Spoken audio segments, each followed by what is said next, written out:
باب اول قرآن کریم کی قراءت اور اس میں غور و فکر۔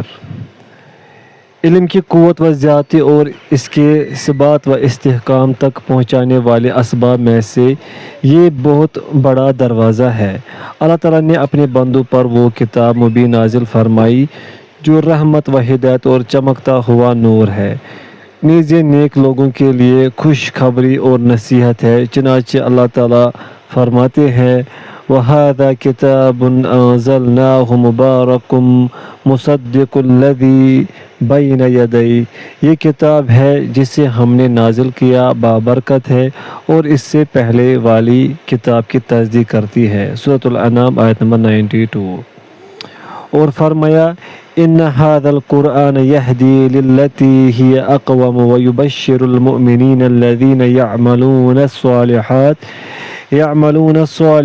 ان لهم اجرا کبیرا۔ یہ قرآن اس چیز کی طرف ہدایت کرتا ہے جو نہایت سیدھی اور درست ہے، اور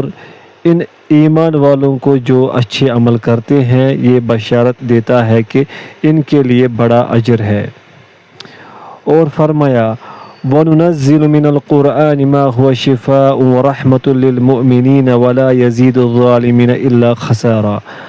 اور ہم قرآن سے وہ چیز نازل کرتے ہیں جو مومنوں کے لیے شفا اور رحمت ہے، اور ظالموں کو نقصان اور گھاٹے میں ہی اضافہ کرتا ہے۔ سورۃ الاسراء۔ اور فرمایا ان فی ذلک لذکری لمن کان لہ قلب او القی السمع وہو شہید، بے شک اس میں اس شخص کے لیے نصیحت ہے جس کا دل موجود ہو اور کان لگا کر دل سے حاضر ہو۔ سورہ قاف۔ یہ آیت کریمہ ہے جن میں قرآن کریم کی فضیلت ذکر کی گئی ہے۔ یہ رب العالمین کی کتاب ہے اور اللہ نے اسے بابرکت اور تمام جہانوں کے لیے ہدایت بنایا ہے۔ اس میں تمام اسقام و امراض کی شفا ہے، بالخصوص دلوں کے امراض کو شفا، دلوں کی بیماریاں، شبہات اور خواہشات ہیں، اور یہ کتاب مومنوں کے لیے خوشخبری اور تمام جہانوں کے لیے رحمت ہے، اور ذکر کرنے والوں کے لیے نصیحت ہے، اور یہ سیدھے راستے کی رہنمائی کرتی ہے۔ اور اس میں تکرار کے ساتھ آیات ذکر و وعید بھی ہے تاکہ یہ ڈر جائے یا ان کے لیے نصیحت پیدا کر دے۔ تو جو شخص کتاب اللہ کو پڑھتا ہے اور اس کی آیات میں غور و فکر کرتا ہے، ان میں سوچ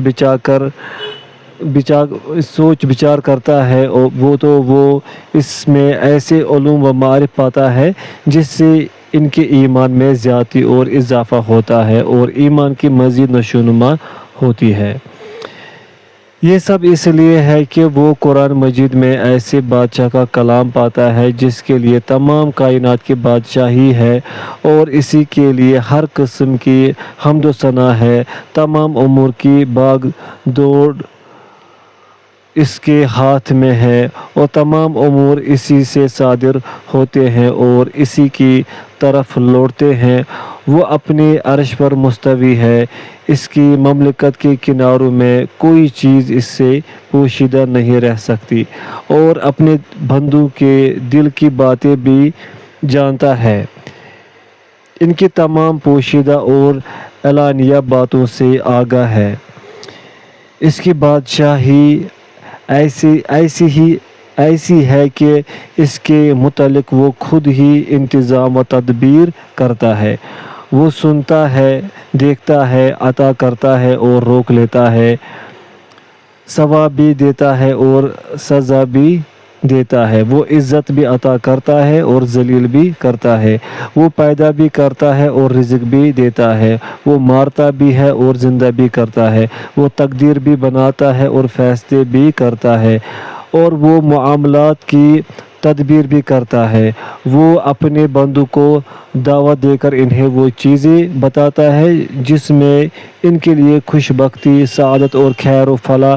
ہو، اور انہیں ان چیزوں سے ڈراتا ہے اور جن میں ان کی ہلاکت اور بربادی ہے، اور ناموں اور صفات سے انہیں اپنا تعارف کراتا ہے، اور اپنی نعمتوں اور احسان کے ساتھ ان کا محبوب بناتا ہے۔ تو انہیں اپنے احسانات کی یاد دہانی کراتا ہے اور انہیں ایسے انعامات کے حصول کا حکم دیتا ہے تاکہ اس کی نعمتیں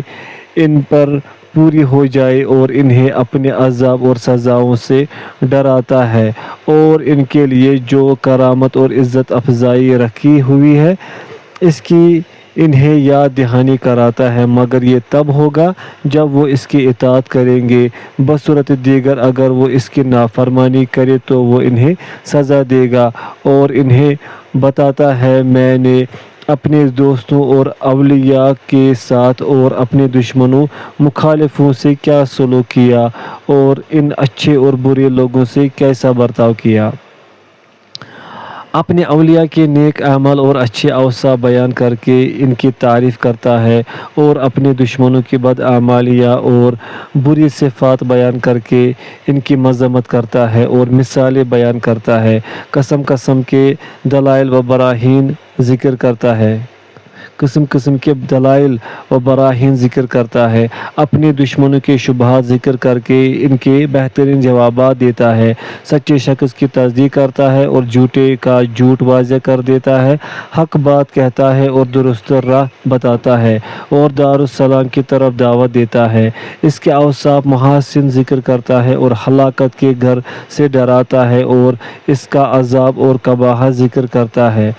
پھر اللہ تعالیٰ انہیں یہ بتاتا ہے کہ تم میرے بندے ہو اور میرے محتاج ہو، اور تم ہر طرح میرے محتاج اور فقیر ہو، اور تمہیں میری شدید ضرورت ہے، اور آنکھ کے جھپکنے کے برابر بھی تم مجھ سے بے پرواہ نہیں ہو سکتے۔ پھر یہ بتایا کہ میں تمہارا محتاج نہیں ہوں، مجھے ذرہ بھر بھی تمہاری احتیاجی نہیں ہے، اور میں غنی ہوں، تمام خیر و شر میرے حکم کے بغیر کسی کو نہیں مل سکتے، میری رحمت اور فضل سے ہی میری ہر نعمت حاصل ہو سکتی ہے، اور ذرہ بھر برائی بھی میرے عدل و حکمت سے ہی کسی کو پہنچ سکتی ہے۔ اس کی خطاب سے یہ واضح ہوا کہ وہ اپنے دوستوں کے لیے نہایت نرم اطاعت اور ناراضگی رکھتا ہے، اس کے باوجود وہ ان کی لغزشوں کو معاف کر دینے والا ہے اور ان کی غلطیوں کو بخشنے والا ہے، اور ان کی عذرات کو درست کرنے والا ہے، ان کی مفسدات کو درست کرنے والا ہے، ان کا دفاع کرنے والا ہے، ان کی حمایت کرنے والا ہے، ان کی مدد کرنے والا ہے، ان مصلحتوں کی ضمانت دینے والا ہے، انہیں ہر مصیبت سے نجات دینے والا ہے، ان سے اپنا وعدہ پورا کرنے والا ہے، اور وہ ان کا ایسا ولی ہے کہ ایسا کوئی بھی ان کا ولی نہیں ہے، وہ ان کا سچا مولا و مالک ہے، اور ان کے دشمن پر ان کا مددگار ہے تو وہ بہتر مولا اور بہترین مددگار ہے۔ اسی طرح ایک شخص اللہ کی کتاب میں غور و فکر اور اس میں تدبر کرنے سے فوائد حاصل کرتا ہے، اور اس کا دل اس میں ایسا علم دیکھتا ہے جو اس کے ایمان میں زیادتی کا باعث ہے اور اسے مضبوط و قوی بنا دیتا ہے۔ یہ کیسے نہ ہو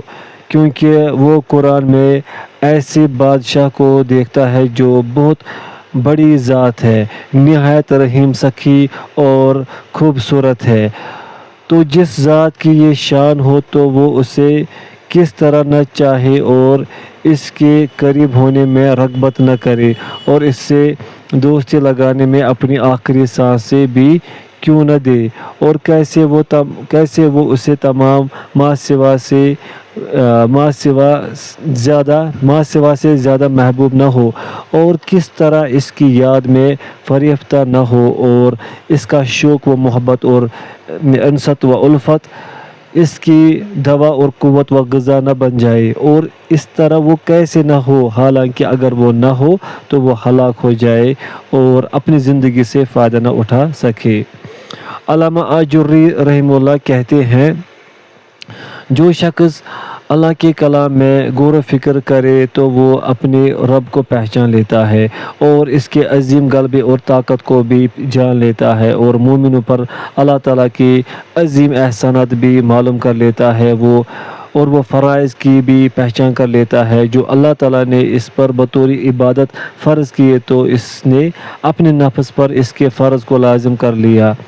تو جس سے اللہ نے اسے ڈرایا اس سے وہ ڈر گیا اور جس چیز کی اس نے رغبت دلائی اسے اپنا لیا۔ تو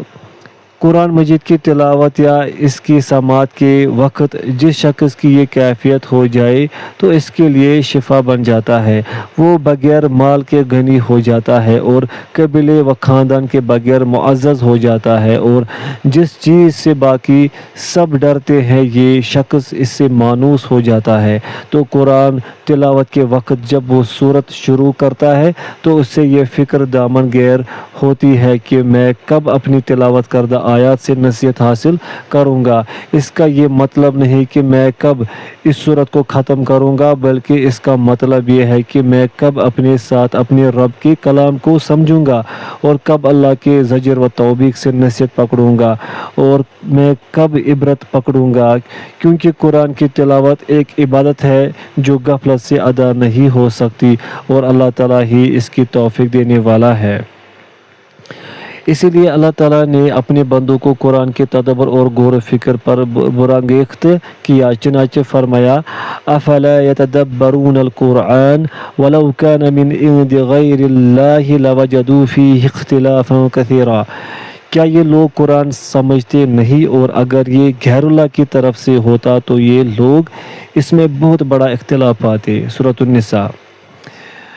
اور فرمایا افلا یتدبرون القرآن ام علی قلوبہم اقفالها۔ کیا یہ لوگ قرآن میں تدبر نہیں کرتے یا ان کے دلوں پر تالے چڑھے ہوئے ہیں؟ سورہ محمد۔ اللہ تعالیٰ نے اس قرآن مجید کو اس لیے نازل کیا تاکہ اس کی آیات میں تدبر کرے، چنانچہ فرمایا کتاب انزلناہ الیک مبارک لیدبروا آیاتہ ولیتذکر اولو الالباب۔ یہ کتاب ہے، ہم نے اسے آپ کے طرف نازل کیا، بابرکت ہے تاکہ یہ لوگ اس کی آیات میں غور و فکر کریں اور عقل مند اس سے نصیحت حاصل کریں۔ سورہ صاد۔ پھر اللہ تعالیٰ نے یہ بات واضح کی کہ جو شخص صراط مستقیم سے بھٹک گیا اس کی گمراہی کا سبب یہ ہے کہ اس نے قرآن مجید میں تدبر اور غور و فکر کرنا ترک کر دیا اور اس کے سننے سے تکبر کرنے لگا، چنانچہ فرمایا قد كانت آیاتی تتلی علیکم فکنتم علی اعقابکم تنقصون مستکبرین بہ سامرا تہجرون افلم یدبروا القول ام جاءہم ما لم یأت آباؤہم الاولین۔ میری آیات تم پر تلاوت کی جاتی تھی تو تم اپنی ایڑیوں کے بل پھر جاتے تھے، تم اس کے ساتھ تکبر کرتے تھے رات کو بے ہودہ باتیں کرتے ہوئے۔ کیا یہ بات میں غور و فکر نہیں کرتے، یا ان کے پاس وہ چیز آ گئی جو ان سے پہلے ان کے باپ دادوں کے پاس نہیں آئی۔ سورۃ المومنون۔ اللہ تعالیٰ نے قرآن مجید کے متعلق یہ خبر دی کہ وہ مومنوں کو ان کے ایمان میں بڑھاتا ہے جب وہ اسے پڑھتے ہیں اور اس کی آیات میں غور و فکر کرتے ہیں، چنانچہ فرمایا انما المؤمنون الذین اذا ذکر اللہ وجلت قلوبہم وَإِذَا تُلِيَتْ عَلَيْهِمْ آيَاتُهُ زَادَتْهُمْ إِيمَانًا وَعَلَى رَبِّهِمْ يَتَوَكَّلُونَ۔ مومن وہ ہوتے ہیں کہ جب اللہ تعالیٰ کا ذکر کیا جائے تو ان کے دل ڈر جاتے ہیں، اور جب ان پر اس کی آیات پڑھی جاتی ہیں تو وہ ان کے ایمان کو بڑھا دیتی ہے اور اپنے رب پر توکل کرتے ہیں۔ سورۃ الانفال۔ اہل کتاب کے نیک لوگوں کے متعلق بتایا کہ قرآن جب ان پر پڑھا جاتا ہے تو وہ ٹھوڑیوں کے بل سجدہ کرتے ہوئے گر پڑتے ہیں، ان کا خشوع اور ایمان و تسلیم بڑھ جاتا ہے، چنانچہ فرمایا قل آمنوا به او لا تؤمنوا ان الذين اوتوا العلم من قبله اذا يتلى عليهم يخرون للاذقان سجدا ويقولون سبحان ربنا ان كان وعد ربنا لمفعولا ويخرون للاذقان يبكون ويزيدهم خشوعا۔ کہہ دیجئے تم اس پر ایمان لاؤ یا نہ لاؤ جو لوگ اس سے پہلے علم دیے گئے، جب ان پر پڑھا جاتا ہے تو وہ تھوڑیوں کے بل سجدہ کرتے ہوئے گر پڑتے ہیں اور کہتے ہیں کہ ہمارا رب پاک ہے، ہمارے رب کا وعدہ پورا ہو کر رہتا ہے۔ وہ روتے ہوئے تھوڑیوں کے بل گر پڑتے ہیں اور وہ علم ان کا خشوع بڑھا دیتا ہے۔ سورۃ الاسراء۔ اللہ تعالیٰ نے خبر دی کہ اگر پہاڑ پر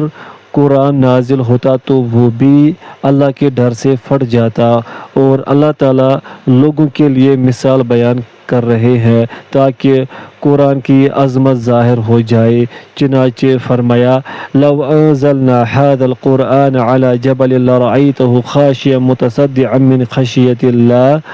وتلك الأمثال نضربها للناس لعلهم يتفكرون۔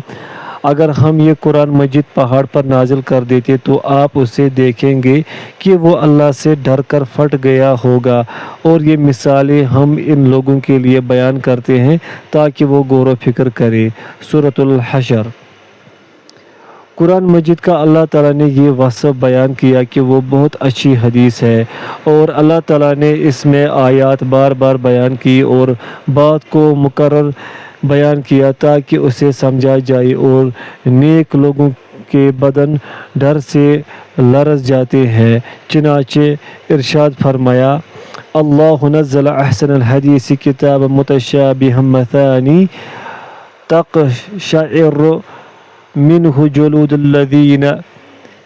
یخشون ربهم ثم تلین جلودهم وقلوبهم إلى ذکر اللہ ذلك هدى اللہ یہدی به من یشاء ومن یضلل اللہ فما له من ہاد۔ اللہ تعالیٰ نے اچھی حدیث نازل کی جو ایک دوسرے سے ملنے والی ہے، بار بار دہرائی جانے والی آیات ہے، جس سے ان لوگوں کے چمڑوں کے رونگٹے کھڑے ہو جاتے ہیں جو اپنے رب سے ڈرتے ہیں، پھر ان کے چمڑے اور دل اللہ تعالیٰ کی یاد کی طرف نرم ہو جاتے ہیں۔ یہ اللہ کی ہدایت ہے، جسے چاہتا ہے اسے اس کے ساتھ ہدایت دیتا ہے، اور جسے اللہ تعالیٰ گمراہ کر دے اسے کوئی ہدایت نہیں دے سکتا۔ سورۃ الزمر آیت نمبر 23۔ اللہ تعالیٰ مومنوں کو سماع قرآن کے وقت خشوع اور عاجزی نہ کرنے پر عتاب فرما رہا ہے، اور اس معاملے میں انہیں کفار کے مشابہت سے ڈرا رہا ہے۔ چنانچہ فرمایا أَلَمْ يَأْنِ لِلَّذِينَ آمَنُوا أَنْ يَخْشَعَ قُلُوبُهُمْ لِذِكْرِ اللَّهِ وَمَا نَزَلَ مِنَ الْحَقِّ وَلَا يَكُونُوا كَالَّذِينَ أُوتُوا الْكِتَابَ مِنْ قَبْلُ فَطَالَ عَلَيْهِمُ الْأَمَدُ فَقَسَتْ قُلُوبُهُمْ وَكَثِيرٌ مِّنْهُمْ فَاسِقُونَ۔ کیا ایمان والوں کے لیے ابھی وہ وقت نہیں آیا کہ ان کے دل اللہ کے ذکر کے لیے اور جو اس نے حق نازل کیا اس کے لیے ڈر جائے، اور ان لوگوں کی طرح نہ ہو جو اس سے پہلے کتاب دیے گئے تو ان پر لمبی مدت گزر گئی تو ان سے دل سخت ہو گئے اور ان میں سے اکثر فاسق ہیں۔ سورۃ الحدید۔ ان مذکورہ آیات میں قرآن مجید کو اہمیت دینے اور اس کا خیال رکھنے پر واضح دلالت موجود ہے، اور دلوں پر ان کی قوت تاثیر بھی ظاہر ہوتی ہے، اور یہ آیات ایمان میں اضافہ کرنے میں بہت زیادہ معاون ہے، خصوصاً جب کہ ان کی تلاوت غور و فکر سے کی جائے اور ان کے معانی کو سمجھنے کا مقصد پیش نظر ہو۔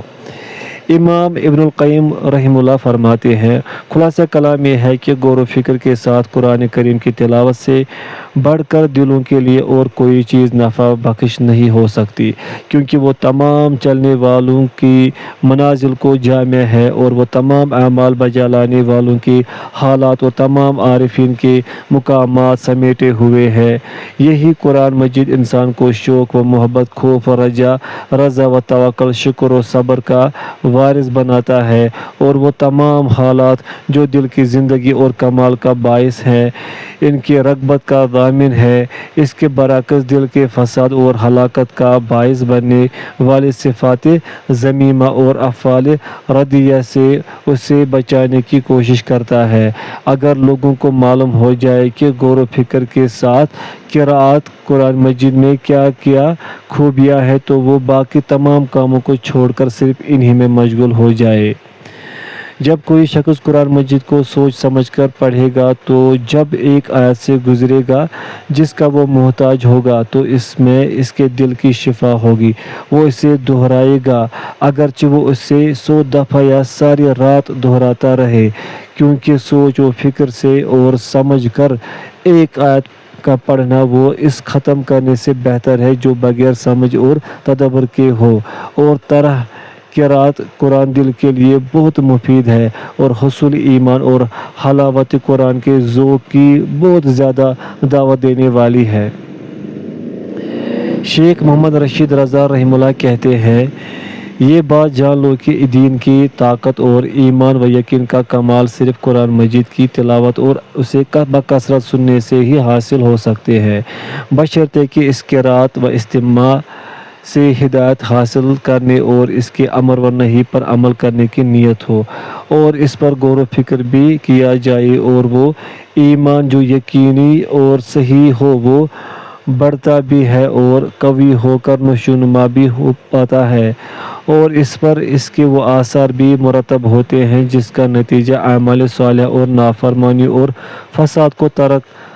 کرنا ہوتا ہے۔ چنانچہ جس قدر قرآنی تدبر ہوگا اسی قدر ایمان میں زیادتی ہوگی، اور جتنا تدبر کم ہوگا اتنا ہی ایمان کمزور ہوگا۔ اکثر عرب لوگ قرآن کو سن اور سمجھ کر مسلمان ہوئے اور انہوں نے بہت سے ممالک کو فتح کیا، شہروں کو آباد کیا اور ان کی آبادی پھیلتی گئی اور وہ غالب آتے گئے۔ یہ سب قرآنی ہدایت کی تاثیر کا نتیجہ تھا۔ اہل مکہ اور ان کے سردار نبی صلی اللہ علیہ وسلم سے جنگ اور قتال کرتے تھے اور انہیں اپنے رب کی دعوت پہنچانے سے روکتے تھے، اور یہ سب قرآن سے روکنے کے ذریعے تھا کہ آپ لوگوں پر قرآن کی تلاوت نہ کریں کہ وہ کہیں مسلمان نہ ہو جائے۔ چنانچہ اللہ تعالیٰ فرماتے ہیں، وَقَالَ الَّذِينَ كَفَرُوا لَا تَسْمَعُوا لِهَذَا الْقُرْآنِ وَالْغَوْا فِيهِ لَعَلَّكُمْ تَغْلِبُونَ۔ کافروں نے کہا کہ اس قرآن کو نہ سنو اور اس میں شور و غوغا کرو تاکہ تم غالب آ جاؤ۔ سورہ فصلت۔ اسلام قرون وسطیٰ میں اس وقت کمزور ہوا۔ اکثر مسلمان ممالک پستی کا شکار اس وقت ہوئے جب انہوں نے قرآن میں تدبر، تلاوت اور اس پر عمل کرنا ترک کر دیا۔ تو قرآن مجید ایمان کے عظیم مقویات میں سے ہے اور اس میں اضافے کی عظیم اور نفع بخش اسباب میں سے ہے۔ یہ بندے کے ایمان کو کئی وجوہ سے بڑھا دیتا ہے۔ ابن سعدی رحمہ اللہ کہتے ہیں، قرآن مجید ایمان کو کوئی وجوہ سے مضبوط بنا دیتا ہے، پس مومن صرف اللہ کی آیات کی تلاوت کرتا ہے اور اس میں جو سچی خبریں اور احکام بیان کیے گئے ہیں انہیں پہچانتا ہے تو یوں اسے ایمانی امور سے خیر کثیر حاصل ہوتی ہے، جو صرف تلاوت کی وجہ سے اسے اتنی عظیم المرتبت بھلائی حاصل ہو جاتی ہے۔ تو اس میں تأمل اور غور و فکر کرنا اور اس کے مقاصد و اسرار کو سمجھنا بہت عظیم مرتبہ رکھتا ہے۔ لیکن یہ بات ذہن نشین رہے کہ وہ ایمان جو قرأت قرآن سے بڑھتا ہے وہ صرف اس وقت بڑھتا ہے جب آدمی قرآن کو سمجھنے کا اہتمام کرے اور اس پر عمل کرنے اور اپنی زندگی کو اس کے مطابق ڈھالنے کا خیال کرے۔ یہ صرف تلاوت کرنے سے جو فہم و تدبر کے علاوہ حاصل نہیں ہو سکتا، ورنہ کتنے ہی قاری ایسے ہیں جو قرآن تو پڑھتے ہیں لیکن قرآن ان سے جھگڑے گا اور قیامت کے دن اس سے اختلاف کرے گا۔ نبی صلی اللہ علیہ وسلم سے یہ ثابت ہے کہ آپ نے فرمایا، اللہ تعالیٰ اس کتاب یعنی قرآن کے ساتھ کئی قوموں کو بلند کرتا ہے اور کئی دوسرے لوگوں کو پست کر دیتا ہے۔ صحیح مسلم۔ نیز نبی صلی اللہ علیہ وسلم سے یہ ثابت ہے کہ آپ نے فرمایا، وَالْقُرْآنُ حُجَّةٌ لَكَ أَوْ عَلَيْكَ۔ قرآن مجید یا تو تیرے لیے حجت ہے یا تیرے خلاف حجت ہے۔ تو قرآن حکیم پر اگر عمل کرو گے تو یہ تمہارے لیے حجت ہوگی اور تمہارے ایمان میں اضافہ کرے گی، اور اس کے خلاف حجت ہونے کا مطلب یہ ہے کہ ایمان میں کمزوری پیدا کرے گا جب اس میں کوتاہی کی جائے اور اس کی حدود کو ضائع کر دیا جائے۔ سیدنا قتادہ رحمہ اللہ کہتے ہیں، اس قرآن مجید کے ساتھ جو بھی مجلس رکھتا ہے، وہ جب اس مجلس کو برخاست کرتا ہے، اس وقت یا تو اس کا ایمان بڑھ چکا ہوگا یا کم ہو گیا ہوگا۔ حسن بصری رحمہ اللہ تدبر قرآن کا معنی یوں بیان کر رہے ہیں، اللہ کی قسم تدبر قرآن صرف قرآن کے حروف یاد کرنے سے نہیں ہوتا جبکہ اس کی حدود کو ضائع کیا جا رہا ہو، حتیٰ کہ لوگوں میں سے کوئی شخص یوں کہے، میں نے مکمل قرآن مجید پڑھ لیا ہے اور اس کا ایک ایک حرف بھی نہیں چھوڑا، مگر اللہ کی قسم اس نے سارا قرآن ساکت کر دیا ہے، کیونکہ قرآن کی کسی خلق یا عمل میں اس کا کوئی حصہ بھی نہیں ہو سکتا۔ یا جس طرح کوئی شخص کہے کہ میں فلاں سورت کو بہت زیادہ پڑھتا ہوں، اللہ کی قسم یہ پڑھائی نہیں ہے، اور نہ ہی علماء، حکماء اور پرہیزگار لوگ اس طرح کہتے ہیں، اور اللہ تعالیٰ ایسے لوگوں کو زیادہ نہ کرے۔ میں کہتا ہوں کہ اللہ تعالیٰ حسن بصری پر رحم فرمائے، اگر وہ ہمارے اس زمانے کے قراء کو دیکھتے جو خوش الحانیوں کے فتنوں میں پڑے ہوئے ہیں اور حروف کی خوبصورتی اور درستی میں مصروف ہے، تو وہ قریب تھا کہ یوں کہتے۔ اس کے ساتھ ساتھ آج کل کے لوگوں نے اللہ تعالیٰ کی حدود کو بھی پامال کرنا شروع کر دیا اور انہیں ضائع کر دیا، اور اس کے ساتھ لوگوں کے بھی کان قرآن کی سماعت سے ہٹ کر حروف کے سیدھے کرنے کی طرف مائل ہو گئے، اور وہ قرآن سن کر نہ تو خاموش ہی رہتے ہیں اور نہ ہی کلام الہی میں تدبر کرتے ہیں۔ بہرحال قرآن مجید کو تجوید و ترتیل سے پڑھنے اور اسے خوش آوازی اور اچھی ادائی کے ساتھ پڑھنے پر کوئی اعتراض نہیں ہے، اعتراض تو لفظوں کو سیدھا کرنے اور ان کی ادائیگی میں تکلف کرنے پر ہے کہ وہ اس کے اوامر کو ماننے کی کوئی پرواہ اور اہتمام نہیں کرتے، یہاں تک کہ ان میں سے بعض اللہ کے حدود کو بھی پرہیزگاری سے ادا نہیں کرتے، بلکہ وہ قرآن مجید پر بالکل عمل نہیں کرتے، نہ اخلاق میں اور نہ عادات میں اس کی پابندی کرتے ہیں۔ ان میں سے جو قاری اور حافظ قرآن ہے وہ اپنی داڑھی منڈوائے ہوئے ہے اور حروف کو سیدھا کر کے پڑھنے کی کوشش کر رہا ہے، اور اپنی تہ بند ٹخنوں سے نیچے لٹکائے ہوئے ہے، اور نمازوں کو بھی ضائع کر رہا ہے، یا تو کلی طور پر یا جماعت سے پیچھے رہ کر۔ اسی طرح وہ دیگر منکرات کا مرتکب ہے، حتیٰ کہ ان میں سے ایک وہ بھی ہے جو قرآن مجید کی آیات غنائی محفل میں فاجرہ فاسقہ عورت کے لیے سامنے شروع کرتا ہے، اسی طرح وہ قرآن مجید کی آیات کو جو ہمارے رب کا کلام ہے گدلا کرنے کی کوشش کروا رہا ہے۔ میرے لیے کافی ہے کہ میں یوں کہہ دوں جس طرح امام حسن بصری رحمہ اللہ نے کہا، ایسے قراء کب تک رہیں گے؟ اللہ تعالیٰ لوگوں میں ایسے قاریوں کو بڑھنے نہ دے۔ ابن العربی رحمہ اللہ اپنے زمانے کے قراء کا یوں وصف بیان کرتے ہیں، وہ قرآن مجید کے حروف کو سیدھا کرنے میں لگے ہوئے ہیں مگر اس کی حدود کو پامال کر رہے ہیں، اور انہوں نے اس کام کو ایک صنعت بنا لیا ہے، حالانکہ قرآن مجید تو عمل کے لیے اترا ہے، لیکن جب یہ قرات صنعت بن گئی تو انہوں نے اس پر فڑفڑانا شروع کر دیا اور اس کے ساتھ ایک دوسرے سے مقابلہ کرنے لگے اور اپنی عمریں بغیر کسی ضرورت کے تباہ کر دیے۔ پھر جب وہ فوت ہوتے ہیں تو قرآن کو انہوں نے اس طرح سیدھا کر لیا ہوتا ہے جس طرح تیروں کو پھینکتے ہوئے سیدھا کیا جاتا ہے، وہ اس کے معنی کو توڑ دیتے ہیں جس طرح برتنوں کو توڑا جاتا ہے، تو اس پر کوئی معنی بھی جوڑ نہیں کھاتا۔ شیخ الاسلام ابن تیمیہ رحمہ اللہ صاحب قرآن لوگوں کی حالت یوں بیان کرتے ہیں، وہ شخص جو بلند درجات حاصل کرتا ہے اور اعلیٰ مقامات پر فائز ہوتا ہے وہ ہے جو قرآن مجید کے معانی میں ہمیشہ غور و فکر کرے اور اس کے الفاظ میں بھی فکر کرے اور قرآن کے معنی جاننے پر وہ اپنے آپ کو غنی سمجھے۔ اس طرح لوگوں کے کلام کی بنسبت اللہ تعالیٰ کے احکام کا خیال رکھے، اور جب لوگوں کے کلام یا علوم سے کچھ سنے تو اسے قرآن پیش کرے، تو اگر وہ اس کے تزکیہ کی شہادت دے تو اسے قبول کرے، بصورت دیگر اسے رد کر دے۔ اگر اس بات کو نہ تو قبول کرتا ہے اور نہ رد کرتا ہے تو وہاں توقف کیا جائے اور اپنی ہمت کو اپنے رب کی مراد یعنی اس کے قرآن سے سمجھنے پر لگا دے، اپنا مقصد اس چیز میں نہ سمجھے جو اس کے سامنے اکثر لوگ ایسے علوم پیش کرتے ہیں جن سے اس کے سامنے قرآن کے حقائق سے حجاب آ جائے، یا تو حروف کو بھاری کرنے میں یا ان کے مخرج کی ادائیگی کے وسوسے میں نہ پڑ جائے۔ اسی طرح کئی حروف کو موٹا کرنے اور بعض کو امالہ کرنے اور بعض کو لمبی مد کے ساتھ بولنے اور بعض کو چھوٹی یا درمیانی مد دینے میں مصروف رہے، کیونکہ یہ چیزیں دلوں کے سامنے حائل ہونے والی ہیں اور اپنے رب کے کلام سے اس کی مراد سمجھنے سے کاٹ دینے والی ہیں۔ تو مومن کے لیے لازم ہے کہ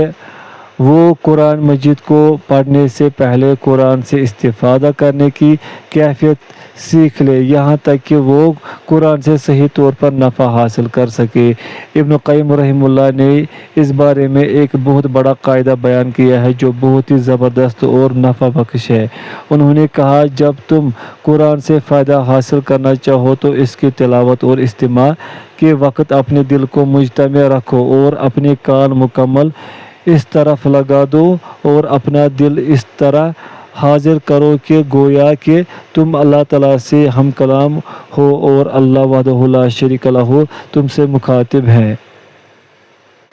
پس جو شخص اس قاعدے کے مطابق چلے گا اور قرآن مجید کی تلاوت اور استمتاع اسی منہج پر کرے گا تو علم و عمل دونوں میں کامیاب ہو جائے گا اور اس کا ایمان بڑھ کر مضبوط و بلند و بالا چٹانوں کی طرح ہو جائے گا۔ اور اللہ تعالیٰ سے ہمارا یہ سوال ہے کہ وہ ہمیں ہر خیر کی توفیق عطا فرمائے۔ پھر یہ بات سمجھ لے کہ اللہ عز و جل کی آیات میں فکر و تدبر دو طرح کا ہے، ایک فکر جو اللہ کی مراد کے مطابق ہے اور دوسری فکر یہ ہے کہ اس چیز کے معنی سوچے کہ جن کی اللہ تعالیٰ نے اپنے بندوں کو فکر کرنے کی دعوت دی ہے۔ پہلی قسم قرآنی دلائل سوچنے کے متعلق ہے اور دوسری فکر اس دلیل کو سوچنا ہے جو سامنے نظر آ رہی ہے، اور پہلی فکر ان آیات کے متعلق ہے جو سنی جاتی ہیں اور دوسری فکر ان آیات میں ہے جو دیکھی جاتی ہے۔ یہ بات ابن قیم رحمہ اللہ نے کہی ہے۔ میں کہتا ہوں کہ وہ کلام جو میں نے بیان کیا ہے وہ اللہ تعالیٰ کی ان آیات میں سوچنے کے متعلق ہے جو سنی جاتی ہے، اور اللہ تعالیٰ کی ان آیاتوں کے متعلق سوچنا جو دیکھی جاتی ہیں، ان کے متعلق بحث اگلے صفحات میں آئے گی انشاءاللہ تعالی۔